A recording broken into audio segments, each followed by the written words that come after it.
ಜಿಲ್ಲೆ ಪ್ರವೇಶಕ್ಕೆ ನಿರ್ಬಂಧ ಹೇರಿದ್ರು ಕೂಡ ಕೃಷ್ಣನೂರಿಗೆ ಶ್ರೀರಾಮ ಸೇನೆ ವರಿಷ್ಠ ಪ್ರಮೋದ್ ಮುತಾಲಿಕ್ ಭೇಟಿ ನೀಡಿದ್ದಾರೆ. ಹಿಂದೂ ಜಾಗರಣ ವೇದಿಕೆಯು ಗಂಗೊಳ್ಳಿಯ ವೀರೇಶ್ವರ ದೇವಸ್ಥಾನದಲ್ಲಿ ಕಳೆದ ಶುಕ್ರವಾರ ಆಯೋಜಿಸಿದ್ದ ಸಾಮೂಹಿಕ ಸತ್ಯನಾರಾಯಣ ಪೂಜೆಯಲ್ಲಿ ಭಾಗವಹಿಸಿ ಸಾಮರಸ್ಯ ಕದಡುವಂತಹ ಸಾಧ್ಯತೆ ಇರುವಂತಹ ಹಿನ್ನೆಲೆ ಈ ಸಭಾ ಕಾರ್ಯಕ್ರಮದಲ್ಲಿ ಭಾಗವಹಿಸದಿರುವಂತೆ ಪ್ರಮೋದ್ ಮುತಾಲಿಕ್ಗೆ ಉಡುಪಿ ಜಿಲ್ಲಾಡಳಿತದ ನಿರ್ಬಂಧ ವಿಧಿಸಿತ್ತು. ಆದರೆ ಶುಕ್ರವಾರ ಶನಿವಾರ ಉಡುಪಿ ಪ್ರವಾಸದಲ್ಲಿದ್ದ ಮುತಾಲಿಕ್ ಉಡುಪಿಯ ರಥಬೀದಿಯಲ್ಲಿರುವ ಪೇಜಾವರ ಮಠಕ್ಕೆ ಭೇಟಿ ನೀಡಿ ಪೇಜಾವರ ಶ್ರೀಗಳೊಂದಿಗೆ ಮಾತುಕತೆ ನಡೆಸಿದ್ದಾರೆ. ರಾಜ್ಯದ ಪ್ರಸಕ್ತ ಬೆಳವಣಿಗೆಗಳು, ಹಿಂದೂ ಜಾಗೃತಿ ಕುರಿತು ಇಬ್ಬರ ನಡುವೆ ಮಾತುಕತೆ ನಡೆದಿದೆ ಎನ್ನಲಾಗಿದ್ದು, ನಿಮ್ಮ ವರ್ತನೆಗಳನ್ನು ತಿದ್ದಿಕೊಂಡು ನಂತರ ಬನ್ನಿ ಎಂದು ಮುಸ್ಲಿಂ ವ್ಯಾಪಾರಿಗಳಿಗೆ ಹೇಳಿದ್ದ ಪೇಜಾವರ ಶ್ರೀಗಳ ನಿಲುವನ್ನು ಸಮರ್ಥಿಸಿದ ಮುತಾಲಿಕ್, ಮುಸಲ್ಮಾನ ವ್ಯಾಪಾರಿಗಳಿಗೆ ನೀವು ಕೊಟ್ಟ ಉತ್ತರ ಅದ್ಭುತ ಎಂದು ಪೇಜಾವರ ಶ್ರೀಗಳನ್ನು ಶ್ಲಾಘಿಸಿದ್ದಾರೆ. ಈ ಸಂದರ್ಭ ನಾನು ಉದ್ದೇಶಪೂರ್ವಕವಾಗಿ ಹೇಳಿರಲಿಲ್ಲ, ಆದರೆ ವಾಸ್ತವಾಂಶ ಹೇಳಿದ್ದೇನೆ ಎಂದ ಪೇಜಾವರ ಶ್ರೀಗಳು ಮುತಾಲಿಕ್ಗೆ ಹೇಳಿದ್ದಾರೆ ಎನ್ನಲಾಗಿದೆ. ಈ ರೀತಿಯ ಘಟನೆಗಳು ಆದಾಗ ಮಾತ್ರ ತಿದ್ದಲು ಸಾಧ್ಯ ಎಂದ ಮುತಾಲಿಕ್ ಪ್ರತಿಕ್ರಿಯಿಸಿದ್ದು, ಸದಾ ಸೌಹಾರ್ದ ಅಸಾಧ್ಯವಾಗಿದ್ದು ಮುಸಲ್ಮಾನರಿಗೆ ಸತ್ಯ ಒಪ್ಪಿಕೊಳ್ಳಲು ಕೆಲವರು ಬಿಡ್ತಾ ಇಲ್ಲ, ನಿಮ್ಮ ಜೊತೆ ನಾವಿದ್ದೇವೆ ಎಂದು ಬೆಂಬಲಿಸುತ್ತಾರೆ. ಬೆಂಬಲ ಕೊಡುವವರು ಎಲ್ಲರನ್ನ ಬೆಂಬಲಿಸಿ ಎಂದು ಮುತಾಲಿಕ್ ಅಭಿಪ್ರಾಯಪಟ್ಟಿದ್ದಾರೆ. ಉಡುಪಿಯಲ್ಲಿ ಆರಂಭವಾದ ಘಟನೆ ಇಡೀ ರಾಜ್ಯವನ್ನ ಬಡಿದೆಬ್ಬಿಸಿದೆ. ಈ ಬೆಳವಣಿಗೆ ನಿಧಾನವಾಗಿ ತಣ್ಣಗಾಗುತ್ತಾ ಹೋಗುತ್ತದೆ.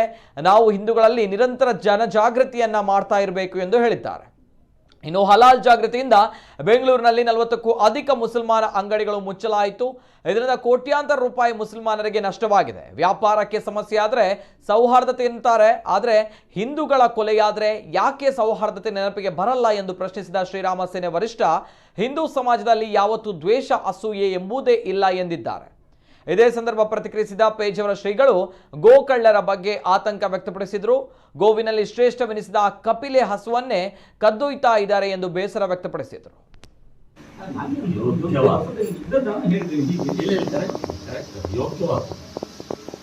ಈ ರೀತಿ ಇದ್ರನೇ ಅವರನ್ನ ಬಿದ್ದುಬಹುದು ವಿನಃ ಸ್ವಾರ್ಥ ಅದು ಇದು ಅಂದ್ರೆ ಅವರು ಮೇಲೆ ಹೋಗ್ತಾ ಇರ್ತಾರೆ.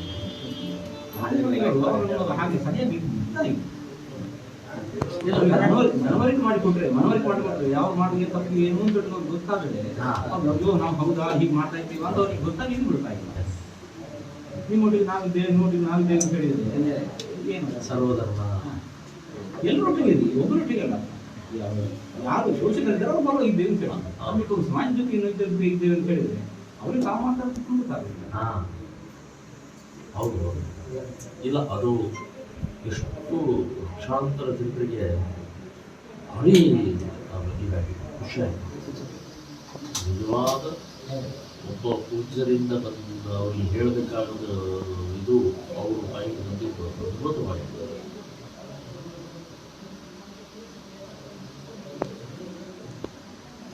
ಈ ಬೇರೆ ಬೇರೆ ಪ್ರಕರಣಗಳು ಉಡುಪಿಯಿಂದಲೇ ಪ್ರಾರಂಭ ಆಗಿ ಇಡೀ ರಾಜ್ಯದ ಒಂದ್ಸಲ ಬಡದ ಬಿಸಿಲಲ್ಲೇ ಪ್ರಾರಂಭ ಆಯಿತು.